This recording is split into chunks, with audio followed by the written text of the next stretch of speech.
I'll mention later on. But unfortunately they can't be with us today, but we're going to get by all the same. So we're going to have some terrific stories today. So first of all, introducing, we've got production supervisor Anthony Waye, visual effects supervisor John Richardson, and assistant director Terry Madden. And if we can start off with Anthony, why did you choose San Francisco as a location to film?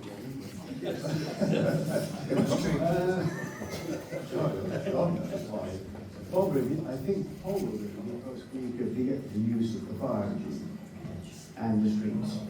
Because to drive that fire engine around the streets with the arm swinging out, we had to get control to remove it. And we couldn't have done that in London. I think probably San Francisco was the place to go. It's also the only place on the San Andreas Fault. Yes. Yeah. Now, I heard a rumour that there was actually one of the early storylines they were going to use was Halley's Comet smashing into Andreas Fault. Has anyone got any recollection of that? I probably played an early script, but one gets so many different versions, you forget it all. Yeah, well obviously no film set in San Francisco isn't going to feature the Golden Gate Bridge, and these are some of your shots, John. Can you tell us something about the recce to the Golden Gate Bridge, please? Well, the first recce we did, I think there were about 6 of us went up there. Is that 4 or 5? Yeah. You had to get into a little lift, which is about the size of a coffin, and it takes 7 minutes to get to the top. And then you get out and you walk along a little catwalk and you go up a ladder, another little catwalk and you go up a ladder. And then you come out of a hatch and it's like coming out on top of the world. 746 feet up. But the view is spectacular. Yeah. And this is the view down from where we are. Yeah. And is that your foot, John, in that picture? It probably is, yes. It's quite impressive. You also remember they go up in the lift, it was tiny, and you went up with an operator from the crane on the bridge. And the guy I had a beer gun. I was sucking this fucking lift with him. Cut up quick. And we didn't get married. But, when we did the actual shoot, we had to get the crew, the stunt people, and all the camera gear up there. We used to go up about 4:30, 5 o'clock in the morning. It was still semi-dark, so mist everywhere. So you couldn't, when you got up there, you couldn't see the ground. Everything was wet from the mist. But going into the lift, we used to put all the camera boxes in first, and then 2 of us would get in there with them, and the guy from the bridge who would take us up. We got in this particular morning, we were all jammed in there. When we got to the top, we were so squashed in, nobody could reach the handle to open it. It certainly all happened to you, hasn't it, John? Last year it was hanging from helicopters, and this year getting stuck in lifts. Well, nothing like a bit of fun, Yeah. But one disaster that did happen in June 1984 was there was a fire at Pinewood, and Anthony, how did that affect production? was that the 007? It It was 007, yeah. Yeah, that was shooting Legend. was it Legend. Legend, wasn't it? Yeah, Legend. Yes. Well, it affected us quite badly because we had to rearrange the schedule, which meant rearranging cast contracts and everything. It was quite a big deal. And I think it made it without stopping, didn't it? 3 months, maybe. 3 months. Was it 3 months? Yeah, it was a 3 months rebuild, but they did a brilliant job to rebuild the stage, but it still smelled. I don't know if you remember sitting in the Pinewood restaurant having lunch. Legend had broken for lunch. They were on the 007 with a big set that was mostly polystyrene. And in the Pinewood restaurant in those days, but all over the studio, there were numbers on the wall that lit up, and it called certain people for certain emergencies. And this lunchtime, suddenly, all of the lights were flashing, and we all went outside, and there was just this huge column of black smoke, and all the sheets of the cladding off the roof were sailing through the air all over Ivor. I mean, it was quite spectacular. I was having lunch down at a local pub called the Burger with Hugh Harlow, who was on The Legend, and someone said, we were sitting in the garden, and someone said, look at that. And we looked back and we could see this column of smoke going up. So we brought lunch, went back to the studios, and of course it was a sensation going up. So the month after that, in July 1984, moved out to Iceland, and was it second unit? I know you was involved with that, Terry. Have you got any stories about the Iceland shoot? Well, going back to the 007 stage, we were in Iceland at the time doing the opening sequence, and it came over the radio. 007 stage went down. And nobody knew. What are we going to do? But very quick thinking, which we found out later, Tom Pevsner, our associate producer, sort of jumped the gun and got onto Elstree Studios. And he said, I want this stage you've got, and he penciled it, because we needed a huge stage to build the mine, wasn't it? So Tom got ahead of Legend, because they were going to have to go looking for a stage as well.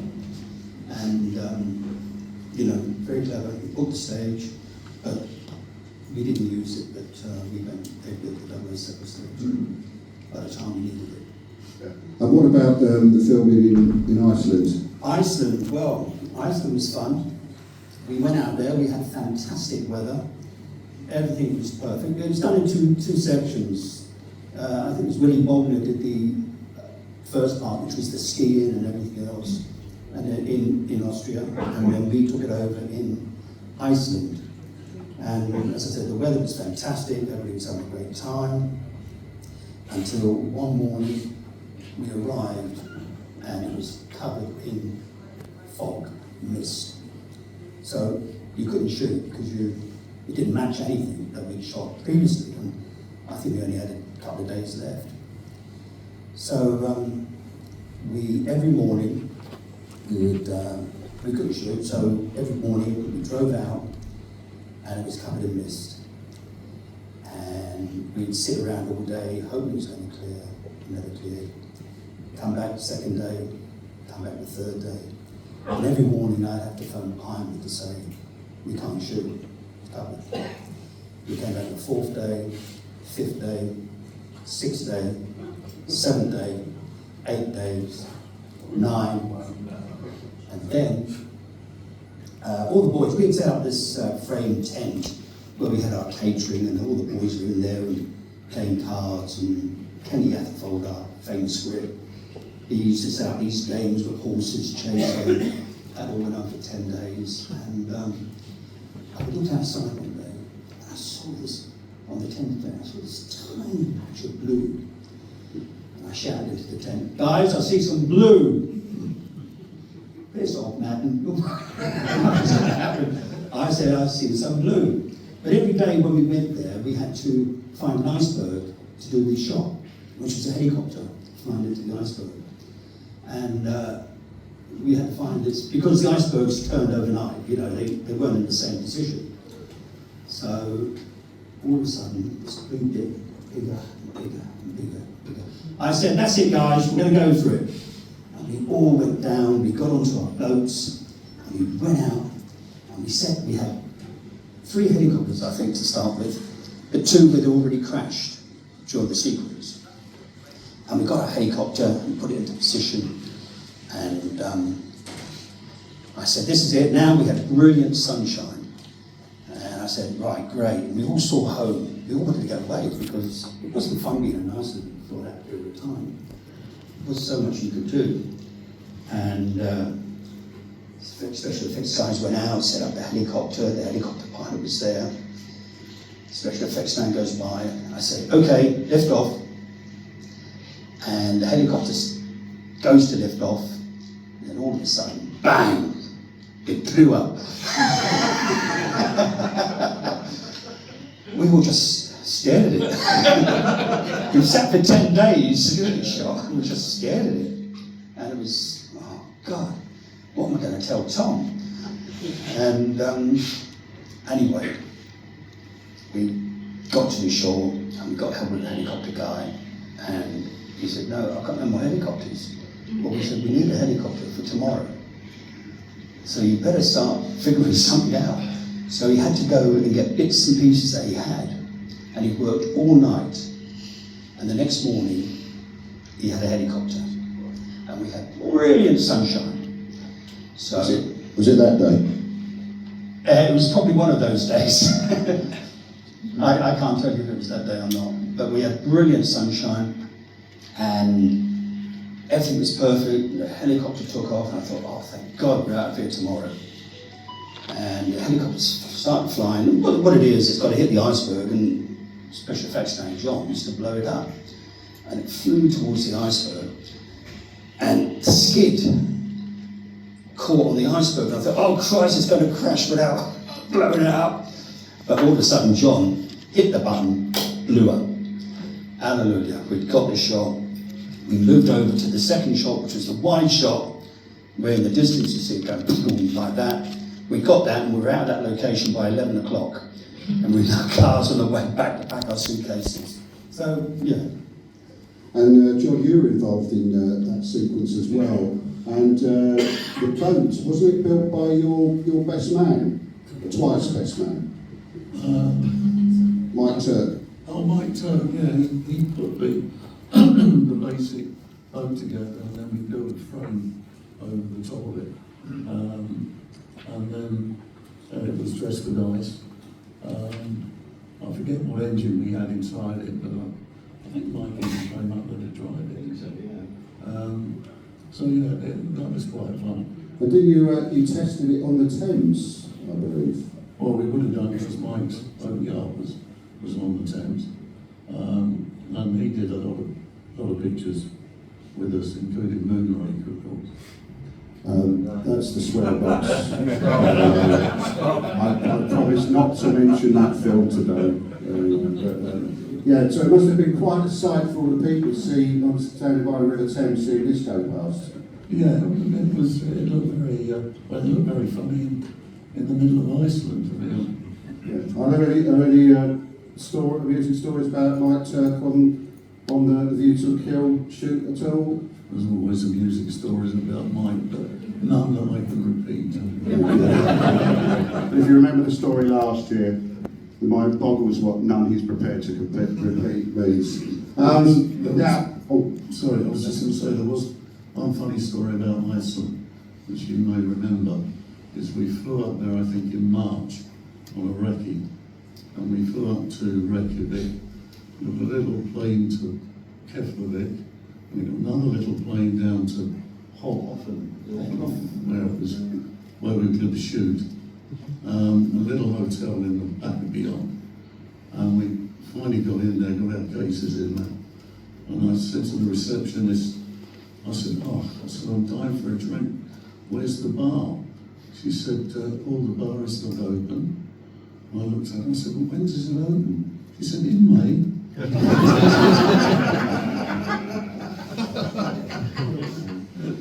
That's great. But something else that's great is the villain in View to a Kill. And I think every Bond film's got a great villain. And I really do think Christopher Walken as Matt Zorin is one of the best villains of the whole series. I wonder if any of you have got any recollections of Christopher Walken. What was he like to work with? He kept himself to himself. Yeah, he was a nice guy. Really, as Tony said, he got himself to himself, but Nice guy, but he really nice guy. We've done a previous film with him, Dogs of War, as well. Yeah, nice guy. Yes, because Terry and I had done some walk with him earlier.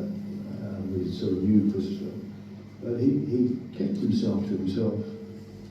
Not like Nothing special. No, he was fine. Yeah, okay. Professional. Well, come August 1984, and the production moved to Paris, and this was a picture of Peter Davis in the middle with John Glenn and Roger. We was going to talk to him about the car sequence. And I know you weren't involved with the car sequence, but you were involved in Paris. Mm-hmm. Yeah. So what was your involvement with Paris? I wondered, Terry. Well, I think the only thing I remember us doing in Paris was sort of stuff with Roger running up and down the Eiffel Tower and getting a police escort through Paris to the airport, which was fantastic because they held all the traffic up for us in our coach.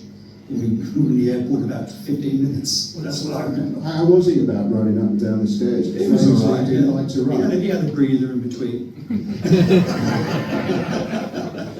Or was it to have one of his many cigars? Yes. Yes.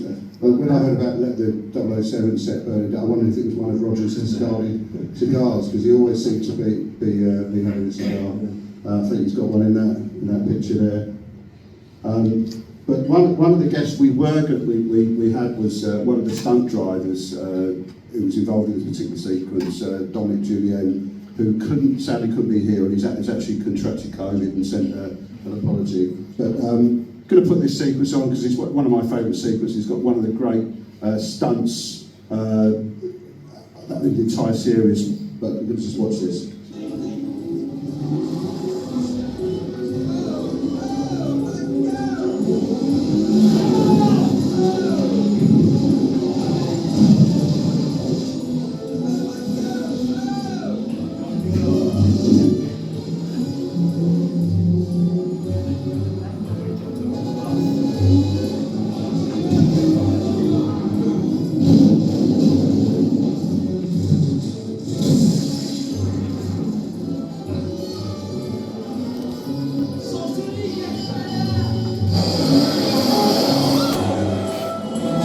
Shanti, a couple of months ago, well, when was it, June, and we actually met the my car person.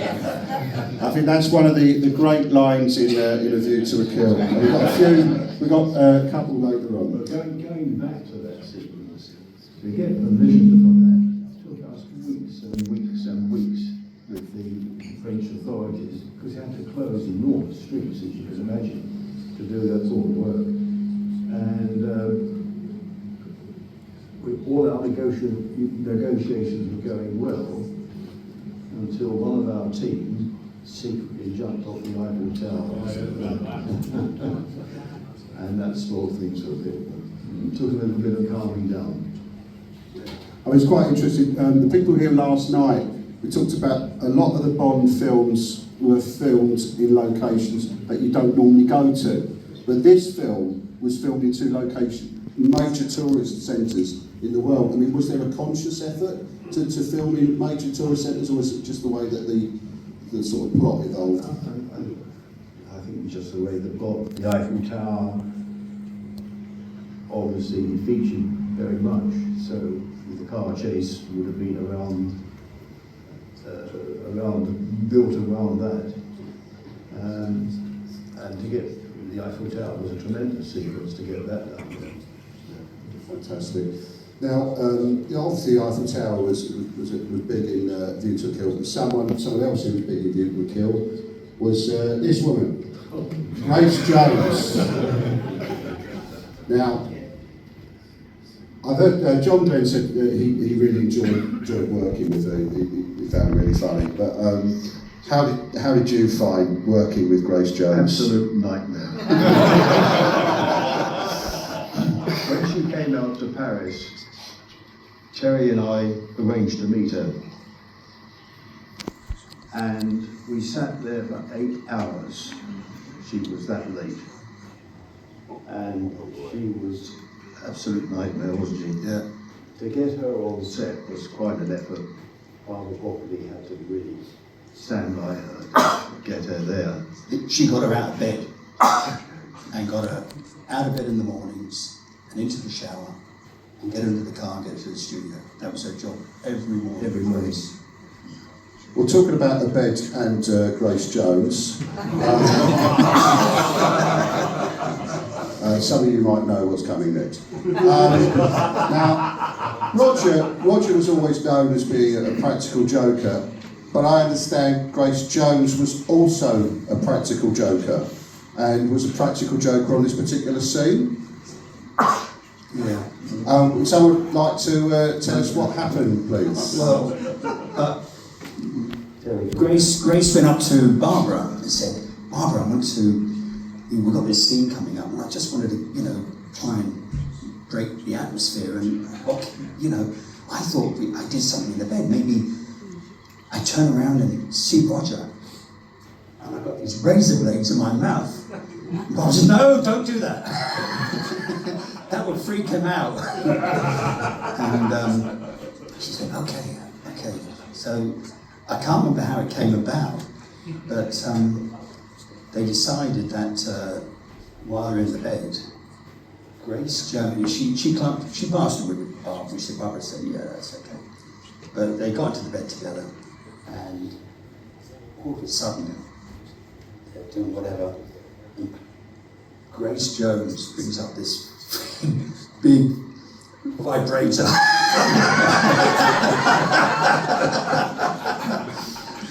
Roger couldn't do anything but laugh. Was he shaken, not stirred? He was certainly shaken and frustrated. The final thing with her on the film, we finished shooting, we had an end of picture party that night on the stage, and it finished about 9:30ish. And I was the last one to leave. I made sure the stage was locked up and everything. And I was walking back up the corridor, and I noticed that the dressing room doors were open, and normally they're locked up. I walked down there, and Grace Jones's dressing room door was open. Lights on. I went in, and it was all quiet and empty. And I was about to switch off the lights and come out, and she popped up from behind the settee. Oh. And so she then wanted a photograph taken. And God knows it. And I thought, I don't want to get involved here, this could bring troubles. Anyway, I tried to get her out, and then I realised her car had gone, because her car, I thought that she'd gone somewhere else because she was so late. So then I had to stand there and get another car. So she, right to the end, she was a nightmare. On one occasion, we broke for lunch. I said to her, Grace, your first shot after lunch, we need you back 15, 20 minutes before lunch in your makeup shape, because they're going to be all ready for you. She said, okay, no problem. Went over to the restaurant across the road. Anyway, 20 to 2 came, no Grace. 1:45 came, no Grace. So I go to the restaurant. She's not in the restaurant. I searched the restaurant. And then I got on the phone. Anybody seen Grace? And it's now 2:00. And I meet somebody. And I said, have you seen Grace? She says, I saw her talking to, I can't remember the lady's name. She was involved with Superman, which they were shooting at the time. I saw her with her. And I saw them drive out the gate. And I thought, where the hell could she have gone? So I phoned this restaurant, thinking, because a lot of people went there, the Palm Suite. I phoned her, I said, by any chance, have you got Grace Jones there? And they said, yes, she is. Oh, can I speak to her? And, hello? Grace, you were supposed to be in here 25 minutes ago. Where are you? Well, I'm in the restaurant here. Well, you need to get back here quickly. Oh, really? Oh, okay. Anyway, she comes back, and the first time I've ever said to an actress, you're out of order, because everybody was waiting to shoot. You're out of order, you were told what time to get back, and anyway, she got all I can and went off and got a makeup check. Yeah, thank you. And there she is with Patrick Whitney. Yeah, gentleman. Yeah, and John, you appear in one of the props from the film, Yes, don't you? it was, Jerry Giro thought we'd have a little bit of fun. A real life JR. And what were the top 10 best roller coasters, do you know? No idea at all. Right, and then the production moved on, and I'm just going to show you this clip.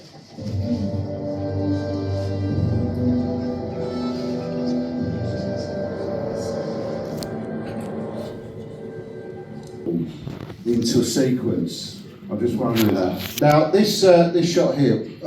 Anyway, where was this filmed? Anyone? Pinewood Studios is the correct answer, and you were responsible for this shot, weren't you, John? Can you tell us a little bit about how you made this particular shot? Well, it was just trying to remember the scale of the balloon and the bridge. I think that was around 10th scale. Yes, several scales. Yeah, we had a 40-foot airship, a 20-foot, a 4-foot, and that was the middle scale. The bridge was a model built. The background was a photographic cutout on plywood with a natural sky behind it. And plywood mud in the foreground. And we hung that particular balloon under a crane and swung it in on fine wires, and that's the shot. Yeah, I mean, it's absolutely incredible. You look at let's go back to the shot from the film. You would not know that was in San Francisco. You would absolutely, and it blends in really nicely with the footage of a blimp in the distance. You would not know that it was in San Francisco. And obviously it was built at a different, was that you, John, or was that, yeah? Love that story to be a story. Yeah. And then there's a few more shots of That's the 40-foot version. We could fill that up with compressed air and hang it from above, so we could get all the shots underneath without seeing any wires. Or we could fill it with helium and tether it from below, so you'd never see any wires above it. And we used to mix and match. It was a bit scary putting the helium in it, because inside the balloon there were curtains which laced up and down, which kept the shape of the airship exactly the same as the real one was built. But to lace it up, you had to get inside the balloon, and we had to fill it with helium. So I had to get in there with a demand valve on, through a tube about 2 foot diameter and 20 foot long. So you didn't come out sounding like Donald Duck then? I didn't actually one day, because I forgot I got the mouthpiece on and breathed through my nose. Good Donald Duck impressions. And there was also one on the studio, wasn't there, a mock-up on the studio as well?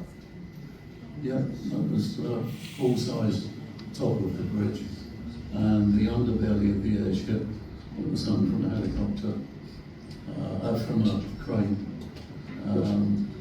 and we did all the close-ups and everything there, apart from all the full front projection work that we did on the stage. Well, another location, this is obviously one of your models? The air one hung from above, full of hydrogen when we blew it up. And on that, it looks like you've got some people on it. You didn't have any modern people on that, or was that just the way it We was? probably did. I mean, we had all sorts of bits and bobs in there. I mean, the more bits you can get in an explosion. But again, you would not know that was a model. I mean, it's fantastic unsung model work on there. John, were you responsible for this as well? Well, we towed it into the water. We had concrete anchors we put out in the middle there, and we ran cables from the front of the Rolls Royce through the pulleys and back out, and then we drove a pickup to tow it into the water, get it out to the right place. I was just wondering, did Cubby know it wasn't his Rolls? Cubby did know. So whose Rolls was it? I don't know, it's one that we bought and latched it. It was just a purchase. Yeah. Okay, and then here's the roles again. And this is at Amberley, where the production went in September 1984, where we all were a couple of months ago. And someone I want to talk about now is Tanya Roberts, and I understand she was very keen to do her own stunts. Is that right, Terry? Well, she did some bits and pieces.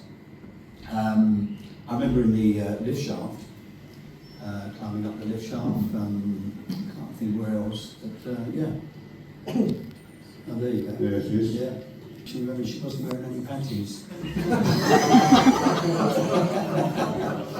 So she came down rather quickly. Yeah, I think that's hilarious. Right. And there she is again. And this is what I suppose you could call the crew's revenge on Grace Jones. One of the men who done it we're going to see today. There they are. Yeah. What was that made of? Mostly foam. And was it specifically designed to look like Grace Jones, or was it just Specifically designed to blow up. Yeah. And we got Grace.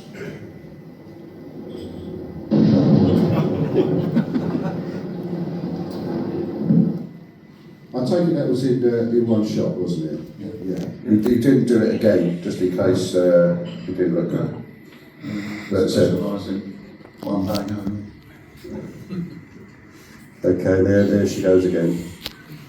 And then the production moved on to San Francisco, which I think was October, November 1984. And John, again, you were involved with one of the showcase sequences, which was the burning down of City Hall. I mean, we watched this sequence and you think they really are burning down City Hall, but obviously it's still there. So what happened?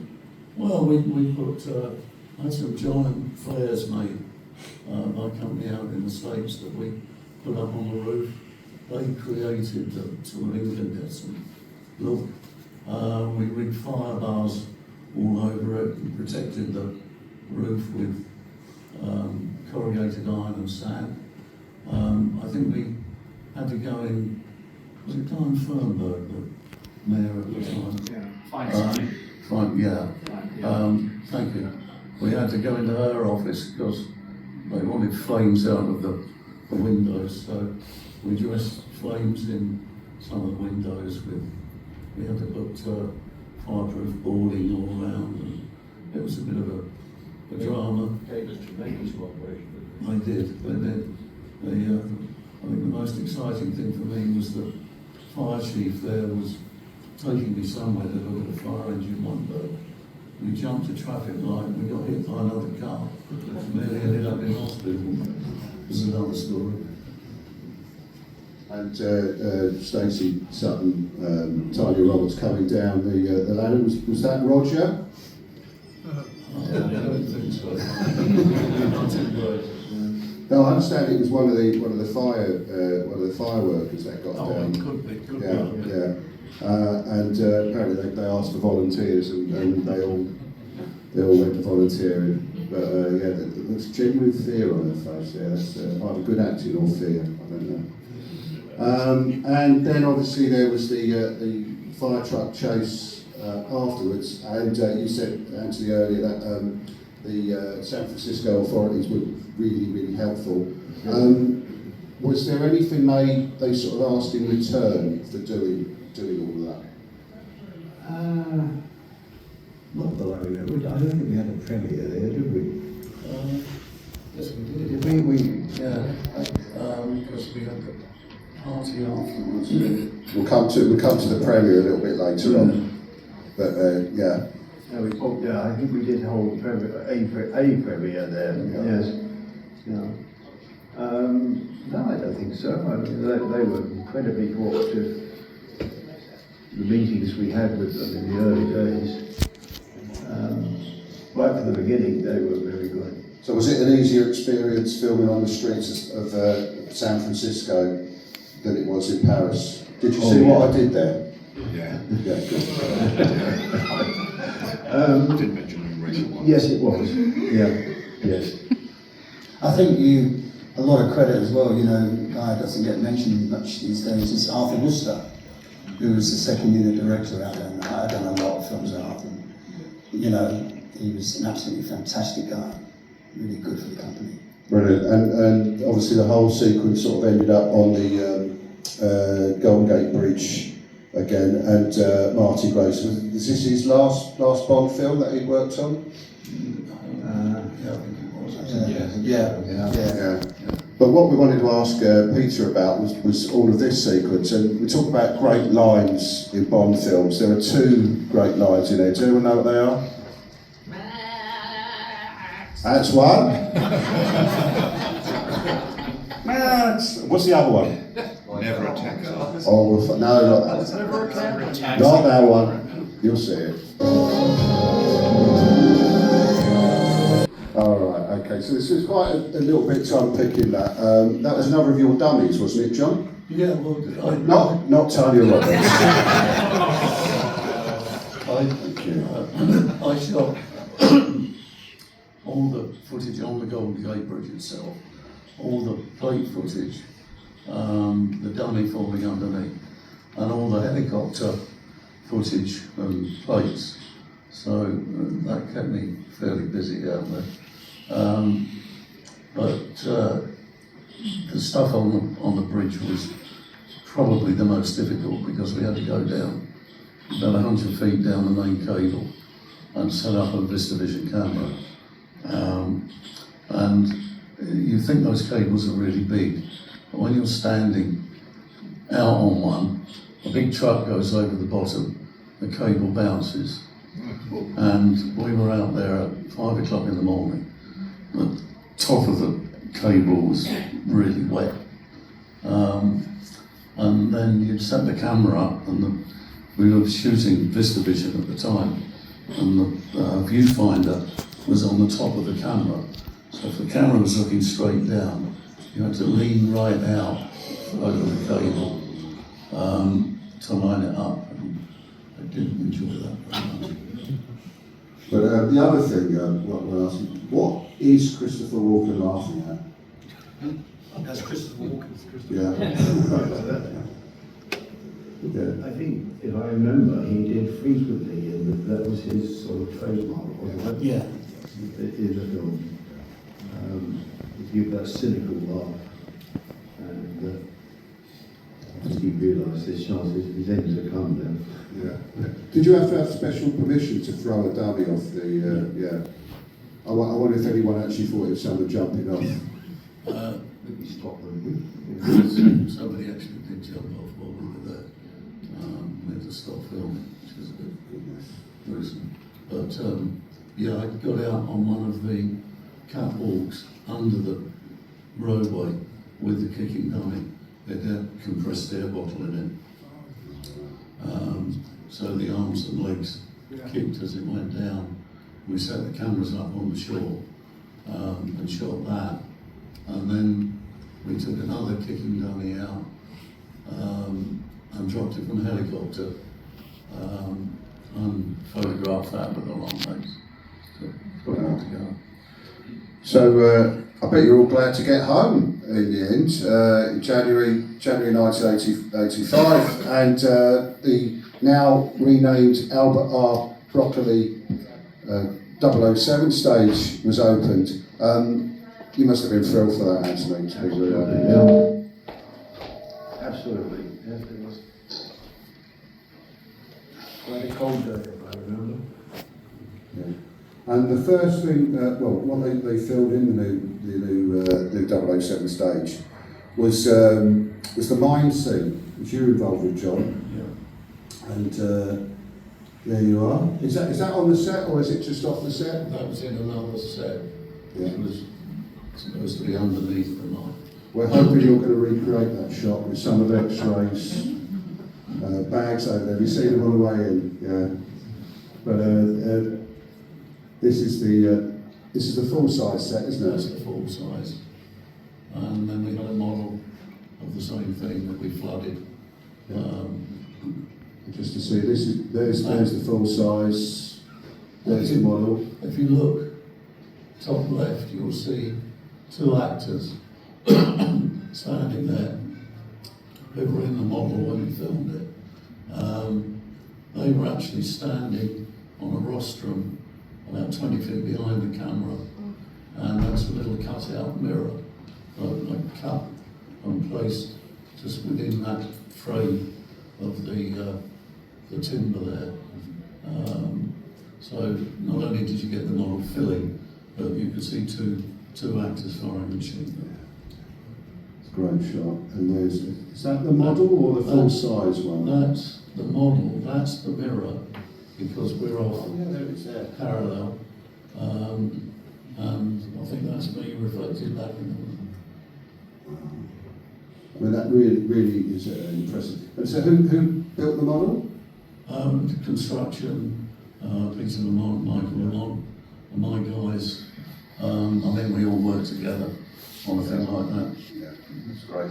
And you had a little bit of issue with Grace Jones on that set as well, I understand. I don't About the sparks. Remind us. No goal, something of that, yes. Yeah, she got frightened with all the sparks going off. Oh, yeah. Vaguely remember. Yeah. Now, this is quite interesting because this is towards the end, not the last day, that Roger Moore was on set as James Bond. In fact, the final day was the 16th of January 1985 was his last day. Was there any indication that he was going to hang up his PDK at all? Not to us, I don't think, no. I think we guessed. I think rumour had it amongst us that Yeah. his time had come. Yeah. And I think it started getting some bad press yeah. over time. Which, I mean, I think it really started on the one before. What was that one? Yeah. Yeah, I think the rumour started then. So he did do the next one, but that was it. And I bet you all missed him, didn't you, after that? Yeah, fun. we got Timothy after that. It was Timothy was all right. Yeah. Wow. And then finally we get on to the premiere. So this was San Francisco, and John, I understand that when you turned up at the premiere, you got quite a reception. well, Peter Lamont and I had been invited there by Cubby. He knew we were. We were actually down in LA talking to Jim Cameron about aliens. And So can you just repeat that? Because that's great. Say that bit again. we were in LA talking to Jim Cameron about aliens. Cubby flew us up there, and Peter and I, all dressed up in a best bib and tucker, pulled up in the limo, and all the crowd started screaming. And Peter looked at me and I looked at him. Perked ourselves up. Anyway, as we got out of the car, we saw Duran Duran had just pulled up.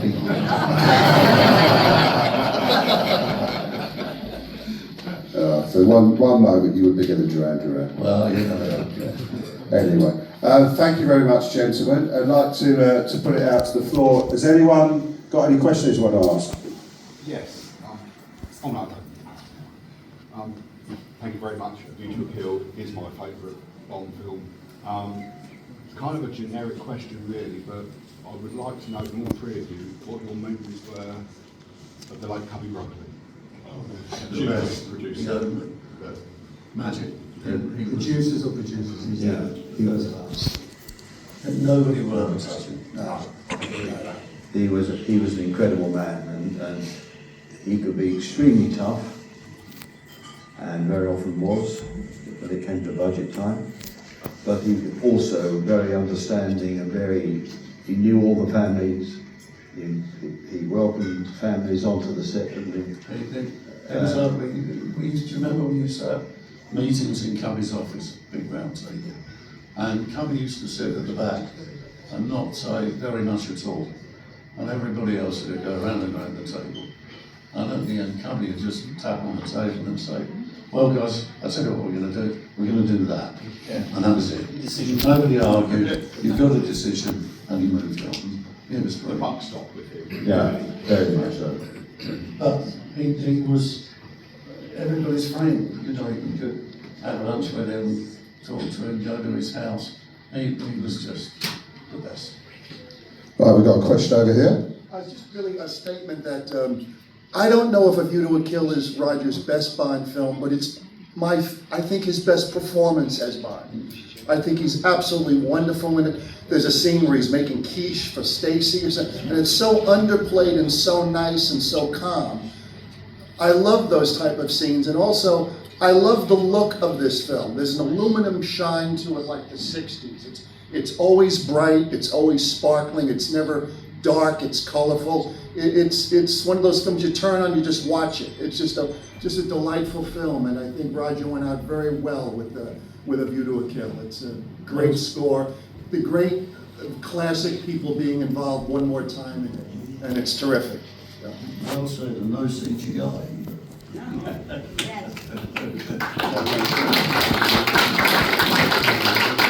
Right, we've got any more questions? Well, you're going to do a lot of waiting around for the weather because it's often shrouded in mist and fog, and obviously it's all clear blue skies on film. So I just wondered if there was a lot of waiting around and checking the weather forecast. It wasn't too bad. I mean, that time of the year, the fog rolled in and it rolled out. Yeah, we got very lucky. Finished on schedule. I think the biggest wait we had was when we were shooting downwards.